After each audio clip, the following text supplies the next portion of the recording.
Well, after that fantastic result there for Ion, they are locked into playoffs. The seeding all still up for grabs here, Max, but our top 6 teams are locked in place, which is a bit, I suppose, deflating for their opposition in Mammoth, right? Because they were really all in on getting a result here tonight.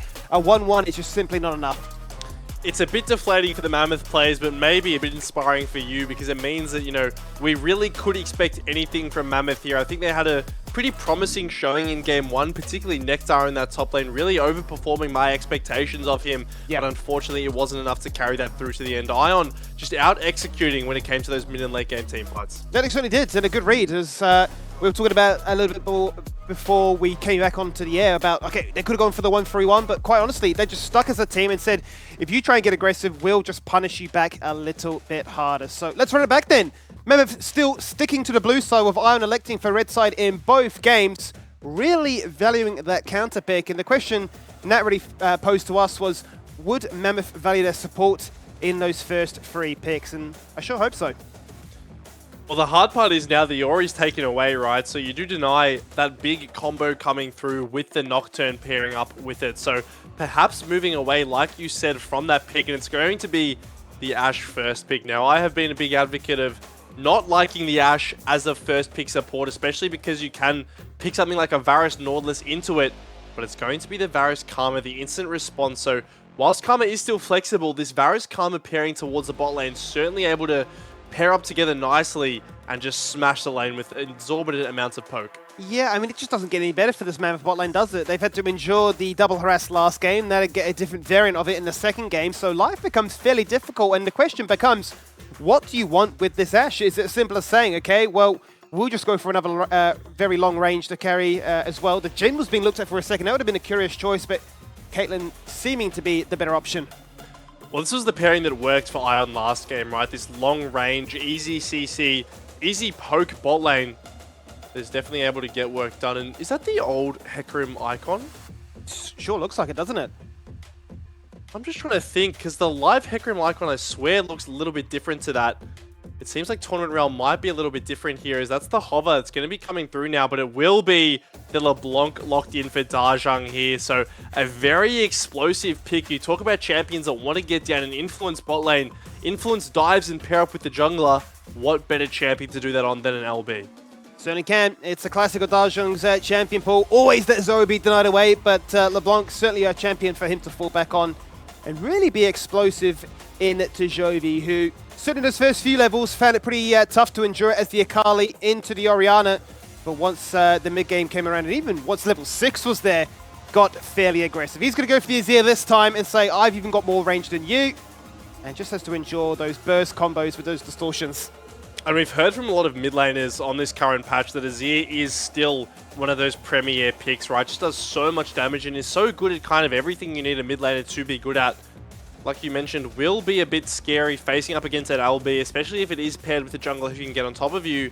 But come to the late game, you will just be machine gunning through people with your soldiers. And you can see Doraemon and the rest of Ion really having a good time here as they're targeting Gudo here with these bans, taking away this Lee Sin, which we always know is a very scary pairing with this LeBlanc. And looking like they want to target the Kindred as well, not give any carry threat over to the jungler of Mammoth. Absolutely, a complete staple within his kit, as 4 junglers in the end get denied, which keeps us guessing as to what is the preference then. In terms of Gudo, he's certainly still got a few champions in his arsenal, like the Jarvan, for instance, that have definitely been a go-to. Once upon a time, it would have been the Volibear and the Trundle. But in that same vein, you're thinking the Jarvan gets denied, so what is your response to that? Yeah, it's a very good Jarvan game as well here for Foreigner, right? He had a great showing on it last game, and we'll be picking it up once again into immobile carries. This time the LeBlanc obviously will have a bit of nicer time at navigating that matchup. But Gudo there, you can see, is considering what he wants to pick up here. The Viego would certainly pair well with the likes of Ashe and LeBlanc, but it does mean you are going to have some CC needing to come through from that top lane, some front line as well. That looks like what Nectar is going to be picking up here. Well, there was a world in which I considered, okay, Xin hasn't been banned, maybe Xin is your next best option, but decides to say, no, I want to be a real carry threat. Me and Dajan together are just going to pop off, and no doubt going to be playing very much off these Ashe ults. In comes the TF, And that is the spice to really close things out, and a big reason once again why Doraemon might just be the most exciting player.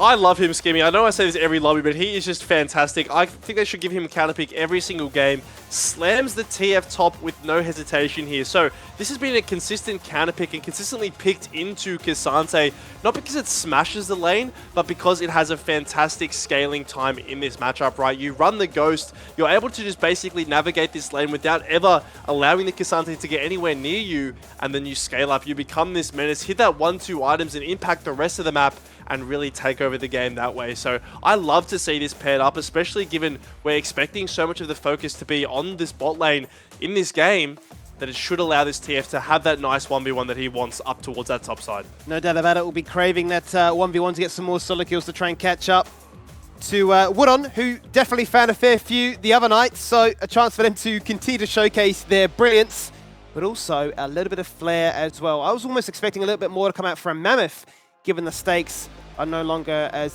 favourable for them, but they would have closed it out in pretty fitting fashion, which, look, we're not going to complain about. Oh no, absolutely not. I really love it that they're going back to quite a fundamental team comp, right? They have that front line coming in from the top lane, and the rest of the map really is about being explosive and finding those quick trigger pulls. Once again, this mid-jungle pairing will be so important to watch, right? But Viego, LeBlanc, if they get ahead, if they're able to push the pace onto an Azir early on, can really be a menace for Jovi in that mid lane. Certainly can be, and we'll have to wait and see, yeah, as you say, where the aggression really stem from. Will it be just those two mid laners fighting on their own, forcing those 1v1s, or will we have a fair bit of jungle intervention that will allow it to really be the spotlight in this game? Now, bear in mind, last game was a phenomenal game for the Jarvan to really function. Obviously, again, it is a phenomenal game, so you're wondering, is it really going to be a repeat of Foreigner saying, I've got 5 kills, how have we ended up in the same spot? Foreigner, yeah, he looked absolutely fantastic on the pick last game, and this game looked at Ashe once again. We see every time a Jarvan is picked, almost always inevitably heads up towards that bot side of the map, trying to find those picks, but Ion here, they've locked themselves playoff. They haven't secured their standings yet, looking to do so here in Game 2. That they certainly are looking to try and guarantee that they can get a top 4 finish, which would be a phenomenal start to being, what, one of the latest teams, one of the latest orgs at that, to join the league, to get a playoff position first and foremost, but then to qualify into the upper bracket, to get those 2 lives would be a really strong investment that they've gone for the right roster. Let's see then what they can do with this Twisted Fate in particular. Certainly the, I guess, the hot pick, for lack of a better term, the go-to that has, I guess, left a lot of people scratching their head, and also to that extent, a champion designed for mid lane, but we've not seen it there. It's been bot and top. Yeah, really nice little ward here from Foreigner as well. Anytime you can kind of intervene in this top lane and drop that ward, what that means is that Doraemon's able to keep his ward for that bush and avoid a potential gank early on, right? That's kind of the main thing that you're worried about as a TF without teleport, is getting a level 2, level 3 early gank and really blowing up your laning phase because you have no way to get back into lane. So Foreigner going to do a really nice thing there and help out his top laner. Meanwhile, Mammoth will get spotted. They do have awareness. They are in this bush because of that earlier ward. Now, Karma Varus is certainly a very strong level 1 comp, but so is this Ashe and Caitlyn. Seems like we're going to have that level 1 standoff, but here goes Asta. Despite knowing that they were waiting patiently in that bush, it is still Hex Flash and Nebula that take the bare brunt of that damage trade, as they slowly wait for their second wave of minions to arrive before they begin to try and really take control of this lane. That really makes it interesting as to who then actually gets the level 2 priority, because it still looks like it's Mammoth favored, especially now that Ducks put so much damage into Nebula. Yeah, it's absolutely Mammoth favored, not only because they get the HP trade, but also they actually deny all those 3 melee minions XP from going over to Ion's bot lane. So a really nice use of the barrier level 1 by Asta, absorbing both the E and the Karma Q to really turn the trade in their favor. And now the push, which we talk about as being so important in these range versus range matchups, well in the favor of Mammoth here. And Goodo, off the back of this, may look to get a little bit aggressive here with the wave. Foreigner is on vision. They know he's here. Who's willing to try and respond first becomes the question, as Foreigner realizes that despite hanging out in that pixel bush and knowing that Goodo is on the way, he is not going to be enough to try and deter this aggression that Mammoth are finding in these initial first few minutes. And he is simply sat there, unable to recall back to base. And look at Gudo here, he's hitting the blue buff, knows that he has the bot lane priority to be able to do this. And because Foreigner got chunked out in that earlier play, he will not be able to contest. So forced back to base, that opens up a window for Mammoth to look for a dive. Reveals that he's here, that I've stolen your blue buff, and that I am looking for the dive. How do they want to try and play this one? So TP comes out here from Jovi. Can Dajong do anything to try to deter this one? He has no stun, so it would just be damage to make it not look as attractive. But the first blood goes against them. And it's actually Ion that went out. Yeah, Ion turning that dive around there. The TP invested from Jovi, which unfortunately doesn't yield any kills, as well as the flash going out. But it is a nice response, right? It's a kind of disastrous situation if they're forced off from that wave, but it ends up with a kill going into the pockets of Nebula. So this Varus, who, you know, had a very rough start with that level 1, certainly feeling quite strong about his position now, as Foreigner is looking onto Gudo here. Certainly is. Oh, that's a little bit of a cheeky interaction between the flag and Dragon the Flash to reposition himself. The gold card goes out. He flashes to safety, and safety is certainly what he'll find. Yeah, not really worth it for Ion there. They use double sums on the TF as well as the flash from the Jarvan, and only lose the flash on your Viego. But you can see Doraemon, it's all smiles there. He doesn't care, as he's going to head back up towards his top lane and continue pushing in the wave. But here we go one more time, looking at the bot lane here. So crucially, the thing that happens is it's a nice flash coming out of the Ion bot lane to create space there. Hex Flash dodging the Viego W and buying enough time for this turret to really ramp up. And Jovi there, that's the only bad thing about that play, is that he comes in, flashes, and doesn't pick up the kill. But nonetheless, 1-0 and a 1,000 gold lead in favor of Ion. It is the perfect start, really, here for Ion after what we were saying was so favorable for Mammoth. They got the invade, they got the HP chunk, they got the blue buff steal, and then forced to hand maybe a little bit too much. We've seen those plays work wonderfully in the past for teams in this league. But on that occasion, Iron read it so well that they completely denied it. Completely denied it. Just like Doraemon here, you can see all the pressure that he is putting onto Nectar here. This TF is so good into Cassante, because until that level 6 comes out, there's basically nothing he can do to actually run you down. Do keep in mind that the next wave is the one where Nectar will tick over to that level 6 mark, and he will have the Ghost advantage. So if there's any time a solo kill could come out, you would expect it to be then. But speaking of kills, this mid lane. Aggression in the mid lane, Daj in the focus right now. His clones are being popped, the Destiny is used, and he comes into a lane and says, hello, it's time to fight action, and they take down Gudo. All those summoners burnt, but look, I just do not care. They're undeterred, but they will have to be in the bot lane because Hex Flash gets run down. Top lane, Doraemon using that TF ultimate to find the kill onto the flashless Gudo, who he had just bullied before. So now this priority is really starting to become a menace and a problem for Mammoth. Luckily in the bot lane, they do manage to trade one back. This Caitlyn and Ashe just chasing down your flashless Karma, unable to find anything, and they might find Nebula as well. They're hunting for it. Don't tell me it happens again. Asta's so low, but thankfully gets away. Duck flashing after receiving the turret shot. But this time, the dive happens, and they do get the kill they were hunting for. It's a big kill as well, because Nebula loses so much off the back end of that. A decent wave picked up. He's now down about 10 CS on this Varus, so certainly not the spot he'd like to be in as top lane. Foreigner's here, but not really going to be able to accomplish much here. I think he's just standing for the reset, but Nectar might look onto him. Yeah, he certainly was getting a little bit angsty there for a second, thinking, I'll take you both on. Certainly knows that a Cassante is not afraid to have a brawl. And can certainly, with an ultimate and a well-positioned charge of that, can definitely separate the fight to make it a 1v1. But really, Foreigner just helping out Doraemon and allowing him, with no ultimate, to act as that TP, that he can get back to base for free. Yeah, and he'll go back to base, pick up the boots of swiftness as well. So this is something you see coming out of TF just to enable him to have even more mobility in that lane, right? He already has the fleet footwork and Ghost available, and these Swifties mean that he won't be falling victim to whatever Nectar is willing to throw at him. So nice pickup here to ensure he continues to grow his lead towards the top lane. Speaking of leads, mid lane quite even at the moment. Neither player really able to wedge a gap in the CS. But Dajong, you can see, fairly low on HP. Still has the TP, though, to get back to lane if he needs.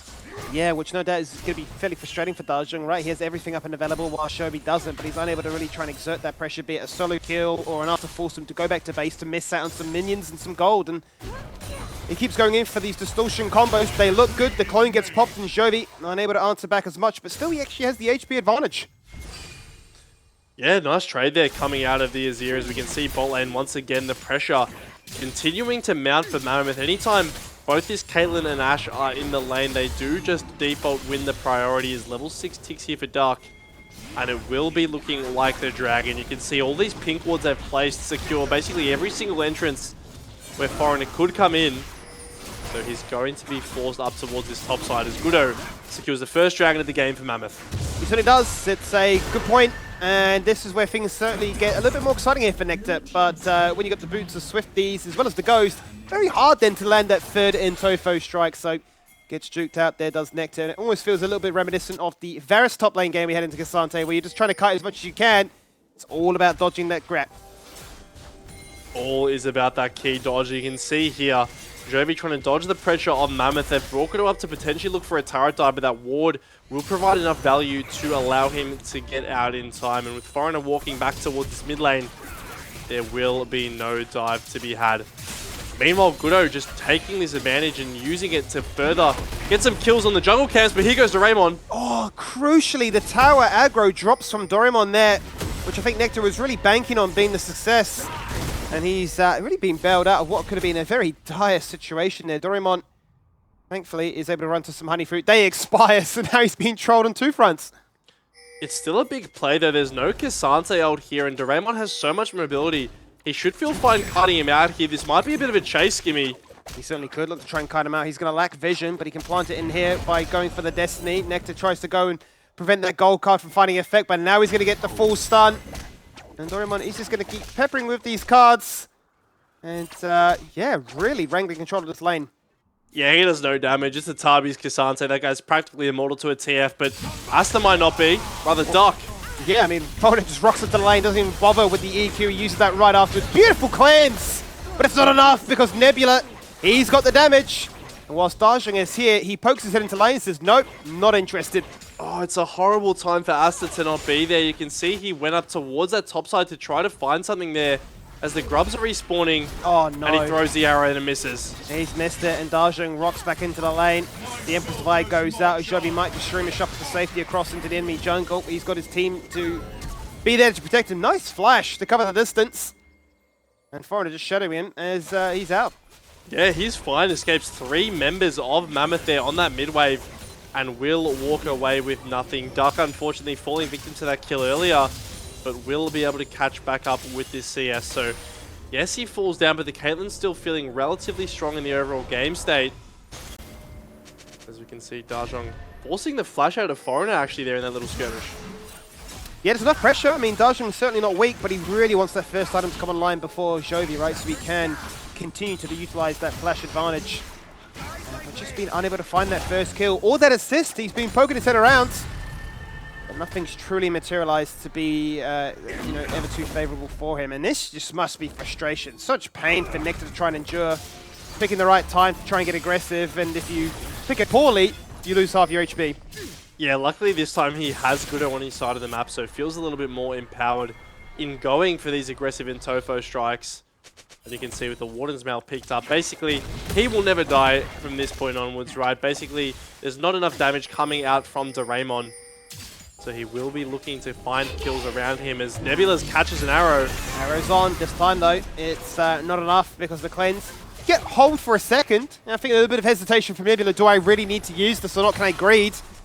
But as soon as Duck reveals himself, he goes, it's not worth it, and does use that summoner. Obviously, Foreigner's still waiting in the area. If anything were to continue, he would have been ready to try and punish them with the Cataclysm underneath that tower. But it is just continued trades between, poke from afar and seeing who has the lower HP bar once that Jonah does arrive. Speaking of poke, a little bit levied there from Dajong on towards Jovi. And that's going to unlock this mid-jungle duo of Mammoth to walk down towards the bot lane, but Foreigner...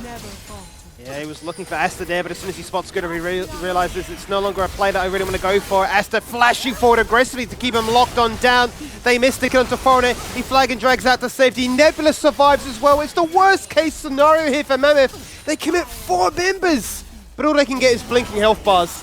How does he live time and time again? Foreigner on this Jarvan manages to make his way out of impossible situations. Couple key cooldowns there, not available for Mammoth, right? That Ashe arrow not available to lock a target down, and the Viego ultimate just missing onto that Jarvan, which would have secured the kill. So a nice little swing there from Mammoth eventually actually results in nothing besides that turret breaking in the bot lane, equalizing the gold lead at 21,000. Yeah, another very close game, much like game one, but it certainly took a bit of time for us to ramp up into a position that was enough to determine who would be the victor. This game, a little bit more different though, and I think even more a case of leading into the macro, right? Because you do have that twisted fate. You've got that Azir going to be very keen to sit in top and bot and have a very strong three-man in the Varus, Karma, and Jarvan to threaten enough to try and say that, you know, Mammoth, if you peel away, you don't have the luxury now of that pick with the Nocturne and Orianna. It really is going to be the threat of a fed LeBlanc, which just isn't the case right now. And that's the thing, when you do consider the three members from Ion who will be grouped in that mid lane, the Jarvan, Varus, and Karma, they have fantastic disengage, right? If it is just a pure 3v3 situation, you can just send the Jarvan to take that Ash Arrow, EQ out with the Karma shield on top of him, and he's feeling absolutely fine. So it'll be interesting to see how Mammoth navigate this situation as we get later into the game. The Rift Herald and Dragon both available now. Looks like Mammoth heading towards his bot side, wanting to pick up their second Dragon and get towards the soul point. Meanwhile, Foreigner will secure this Rift Herald. Yeah, certainly the case, right? They're going to just trade objectives at this point, playing to their strengths, where bot lane is working in favor of Mammoth, and top lane, certainly, Doraemon dominated.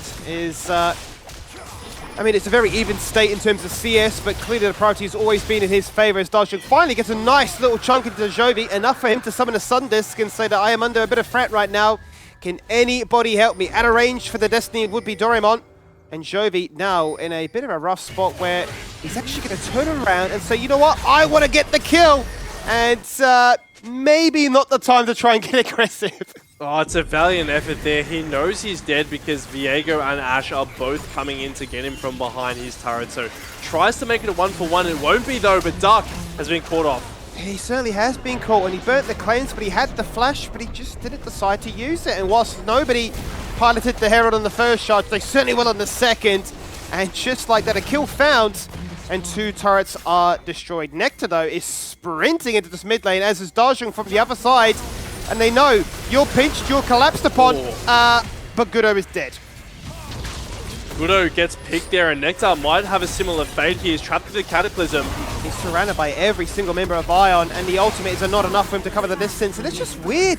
A really weird sort of events there, where it's just three members individually dying one by one. It's gone from bad to worse for Mammoth there. Starts off with a pick onto Duck in that mid lane, and the TFL catching him off guard there. And then off the back end, Mammoth wants to get something back. They try to bring their solo laners down.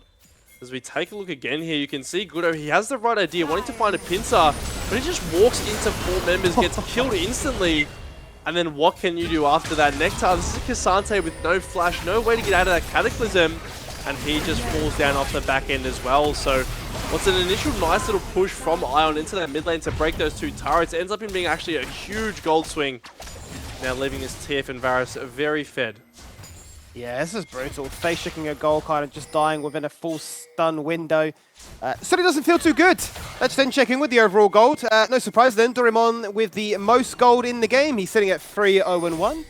Living his best life right now as the Twisted Fate. And speak of the devil, here he goes. Once again, forcing pressure with a gold card. Being threatened. A flash has to always be used.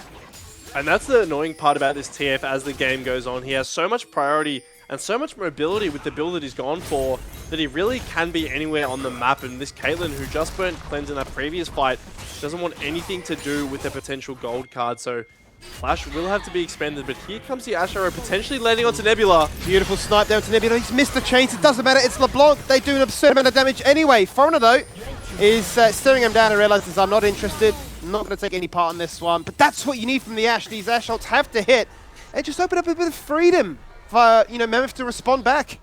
And a gold as well going on to Darjung is huge, right? This LeBlanc really hasn't been able to find that much for the rest of the stage. That is the first kill that he is going to be picking up.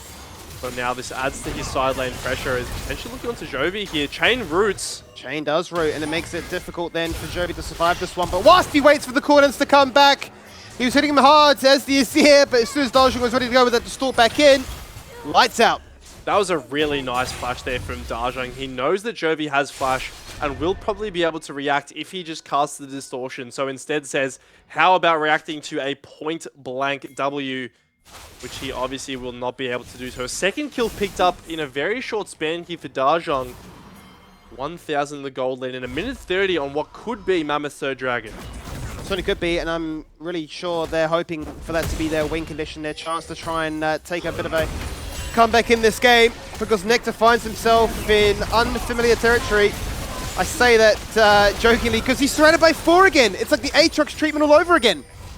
Yeah, he can't catch a break, Nectar, here on this K'Sante. Just tries to catch a wave and ends up getting collapsed upon by 4 members of Ion.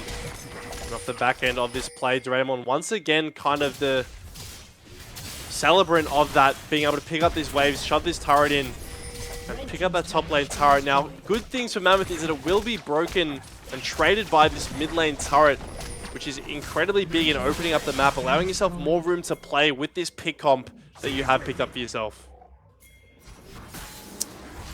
Some important minimization though coming online. We see the Serpent's Fang here for Asta. Going to be really important given the amount of shields. Not only Karma, but the rest of the team looking to be topped up in that regard as well. And you know, obviously Asta hitting those ultimates to make sure that they can just hit them with the stun and destroy them within that window. Orders mobility found, with it being an infernal map, makes it easy for Nectar to rock back to the bot lane, but realizes that that tower no longer exists. And a Sun Disc protects Joby to get back to base. Next Dragon in about 5 seconds now. Needs to rush on back, get some items, get some power. And then look to contest this Dragon. Arrow misses, and that's not the ideal situation. In comes the TP from Nectar. This time no Caitlyn trap to deter him. And they do get control of mid. That does give them the inside track for this third one. Yeah, it's huge. They have the priority here, and it looks like they are going to be able to force Ion out here with all this poke that LeBlanc brings. They're starting this Dragon up now. Keep in mind, the TF ult has been popped, and there is a TP available for Joby. They're split apart right now on Mammoth as Iron looks to try and punish them from every single angle. Asta with no ultimate, not as scary as he would have been otherwise. They've stolen the Dragon. Foreigner has done it. And how many kills can he get as a result right after? They've already taken their mid-jungle duo. Doraemon once again impressing with these flashy picks from the red side. He's 5-0-2 right now as the Twisted Fate, and nobody can stop him. Nobody can stop him. The Dragon stolen by Foreigner, and a massive fight blown open in favor of Iron. You can see that this TF just unchecked in all these fights, able to throw out card after card. As here we go again, you can see it really is a fight on 2 fronts. Foreigner threatening a flank, in addition to Jovi, who's just pulled up thanks to the TP, goes into the pit and just provides so much value, knocking up Duck. And Dajong takes the W back, but just dies instantly off the back end of it. And then Nectar is all by himself. It feels like the 6th time this game and 6th time this series that he has been caught up isolated in these little plays. But it means that this TF now 6-0-2, like you mentioned. 2 items completed, very close to the rapid fire cannon as well. A real threat in this top lane for Ion. What a disgusting champion ADTF is, hey? What a time to be alive here as he rocks up into the spotlight again, and with the Kraken Slices, that's the fake one. Here's the real one, and I've got you! And that arrow's not going to do too much to save him. Arjun dead again, not what you want when he's got the majority of their team's golds, and really, it's as simple as that for Ion to find a pick and to go straight to Baron. Yeah, there's no TP on K'Sante here as well, so if Nectar wants to get up towards this, he will just have to run. But with all the DPS that Ion have, it's a TF, Azir, and Varus all hitting this while empowered by a Jarvan E. This thing absolutely melts. Gudo may try. He might try to get to the pit. He's going to go for the steal. He's heroic in his efforts there with the ult flash to guarantee that something could go their way. But he's unable to try and replicate the valiant effort that Foreigner did just moments prior. It's a desperate attempt there, but it's a valiant one that will not go in their favor. You can see that Ion pick up the Baron as well. 7,000 now, the gold lead. And this is this TF. If there weren't a problem already, how about with the Baron buff? Certainly, with the Baron buff, it's gone from bad to absolutely terrifying. There is no worse. It's far beyond that from this point now. And I'm really curious to see how Ion actually want to try and set up with this. Do they go for that 1-3-1 that we highlighted? Or do they decide to stick to their guns and say, we don't need to necessarily grieve and go for the most optimal macro play. Let's just stick as a unit and just continue to find these picks. I think you absolutely want to keep the TF in the side lane right now. He's able to just machine gun through turrets. So he might walk into Nectar here. Face checks the Cassante, he gets hit by the All-Out. There's an Ash ult, or rather a Caitlyn ult. He flashes out Totem, he lives, he gets the Karma Shield and the Blast Code. Draymond lives. Ash ult! Oh, my life flashed before me there for a second, and oh man, it feels so rough here for Nectar. This series really hasn't gone his way. He falls on down for the 4th time. And if I see a Jarvan in an Ash matchup ever again, it just feels a little bit cursed.